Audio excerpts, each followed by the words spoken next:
Hi friends, ఈరోజైతే మేము వరలక్ష్మి వ్రతం చేసుకోవడానికి మా పిన్ని వాళ్ళ ఇంటికైతే వచ్చేసాము. మా పిన్ని వాళ్ళ ఇల్లు అయితే చాలా పాతది. దాదాపు 120 సంవత్సరాల క్రితం కట్టడం అయితే జరిగింది. మా పిన్ని వాళ్ళు దొరలు. వీళ్ళు ఉండే ఇల్లుని గడీలు అంటారు. చూడండి, ఒక్కిల్లే కాదు 4-5 ఇల్లులు కలిపి ఉండేది. ఇదంతా గడియే అనేది. ఇప్పుడైతే ఎవరిదారు వేరే అయిపోయారు. ఎవరి ఇల్లు అయితే వాళ్ళు చేసుకున్నారు. కాబట్టి ఇండివిజువల్గా అయిపోయినాయి ఇల్లులు అయితే. చూడండి, ఈ బావి అయితే చాలా పాతది. 120 సంవత్సరాల క్రితం అయితే తవ్వింది. చాలా లోతు కూడా ఉంది చూడండి. దీంట్లో వర్షాకాలం వచ్చినప్పుడు నీళ్లు ఉంటాయి. మేము పోయినసారి వర్షాకాలంలో వచ్చినప్పుడు అయితే వాటర్ ఉండేది. ఈ సంవత్సరం వర్షాలు లేక ఎండిపోయింది. చాలా బాగుంది చూడండి. అయితే బావి పక్కన అయితే తులసి చెట్టు పెట్టారు. చూడండి, చాలా బాగుంది. పైన దొండ చెట్టు. పిల్లలైతే ఆడుకోవడానికి అయితే ఈ ఇల్లు అయితే చాలా విశాలంగా ఉంటుంది చూడండి. ఎక్కడ పడితే అక్కడ ఊరుకోవచ్చు. చాలా పెద్ద ఉంది.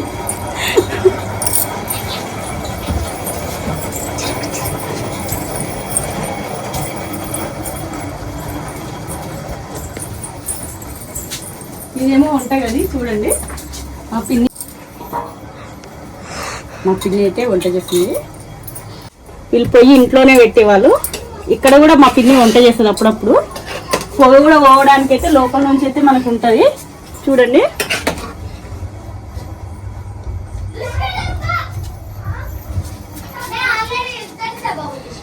అప్పుడు వెంటిలేషన్ లేకుంటే మనకి ఇంట్లో చీకటి కనిపిస్తుంది కదా. చూడండి, ఆ వెంటిలేషన్ మనకు వెళ్తురు పడేటట్టయితే మనకు అట్లా పెంకలీళ్ళకైతే పెడతారు. చూడండి, దూలాలు కట్టెలతోటే మొత్తం చేస్తారు. సున్నము బంకమట్టితోటే నిర్మాణం అయితే చేస్తారు.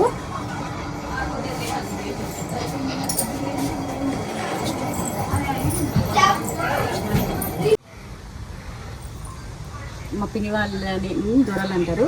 వీళ్ళ ఉండే ఇల్లుని అయితే గడీలు అంటారు. చూడండి, ఇవన్నీ అప్పుడు ఒకప్పుడు లైన్గా వీళ్ళందరూ కలిసే ఉండేదంట. ఇప్పుడు అందరూ వేరుపడేసరికి వాళ్ళ ఇల్లు వాళ్ళు, వీళ్ళిల్లు వీళ్ళైతే చేసుకున్నారు. ఇక్కడ బయట చూడండి, చిన్న బూట్లాగా ఉంది. దీంట్లో దీపాలు పెట్టుకునేది. అప్పుడు పవర్ లేకుండే కదా, కరెంట్ లేనప్పుడు దీంట్లో దీపాలు వెలిగించుకునే వాళ్ళు వీళ్ళు. ఇవేమో డోర్ ఎంట్రన్స్ చూడండి. డోర్లో అప్పటి 120 సంవత్సరాల క్రితం డోర్స్ కూడా చాలా బాగా చేశారు. ఇవే మా ఖుషి, మా కోడలి పిల్ల, చిన్న కోడలి పిల్ల. హాయ్ చెప్పు, మంచిగా పైకి చూసి చెప్పు. మా ఖుషి డ్యాన్స్ బాగా చేస్తుంది. వీళ్ళకు మనలాగా వెనకాల గొల్లాలు ఉన్నాయి. చెక్కలతోటి డోర్ క్లోజ్ చేస్తారు చూడండి. కావాలంటే మొబైల్ ఇది ఉంది కదా, దీన్ని ఇలా లాగుతారు.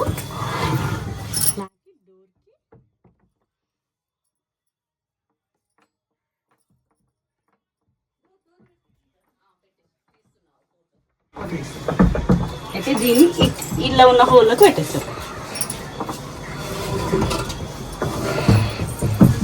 దీన్ని మోయాలంటేనే కష్టం ఉంది.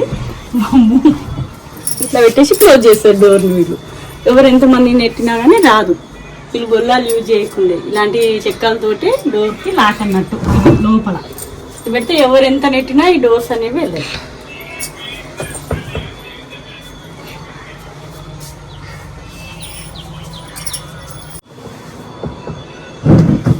ఇట్లయితే వీళ్ళు డోర్ తీయాలనుకుంటే బలం ఉన్నోళ్ళే తీయాలి.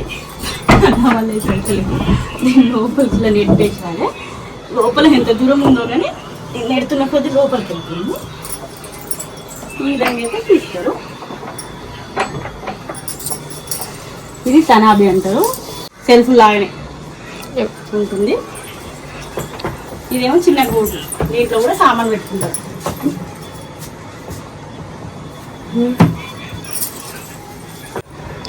అయితే వర్షం వచ్చినప్పుడు ఇక్కడ ఓపెన్ ఏరియా ఉండేది. దీంట్లో నుంచి వాటర్ అయితే పడేది. ఈ గచ్చులో అయితే పడేది. ఈ గచ్చుల నుంచి మోరిలాగా ఉంటుంది. దాంట్లో నుంచి వాటర్ అయితే బయటకు వెళ్ళిపోతాయి. చూడండి,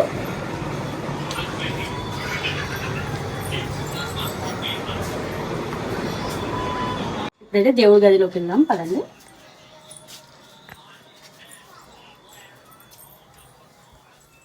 దీంట్లో చూడండి, ఇత్తడి బిందెలు, సామాన్లు అవన్నీ ఉన్నాయి.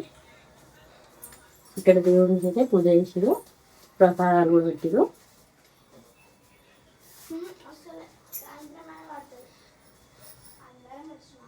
ఇదేమో సాంద్రాయి.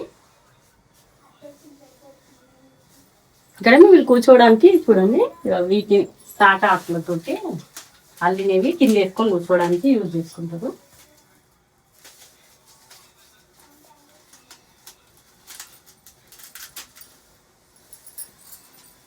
ఇదేమో కొయ్యలు ఉంటాయి ఇట్లా. మనం ఇప్పుడు హ్యాంగ్లర్స్ అంటారు కదా, హ్యాంగ్లర్స్ లేకపోతే వాళ్ళకి హ్యాంగ్లర్స్ ఇవి. వీటికి ఏమన్నా తగిలించుకునేది, డ్రెస్సెస్, షర్ట్స్, బ్యాగ్స్ చూడండి అట్లా తగిలించుకుంటారు ఈ కొయ్యలకి. చూడండి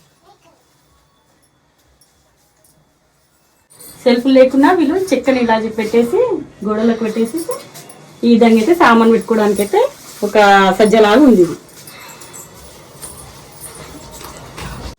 ఈ వరలక్ష్మి మాతను అయితే అలంకారం చేసాం. ఇప్పుడు పూజ కార్యక్రమం అయితే ఉంది చూడండి.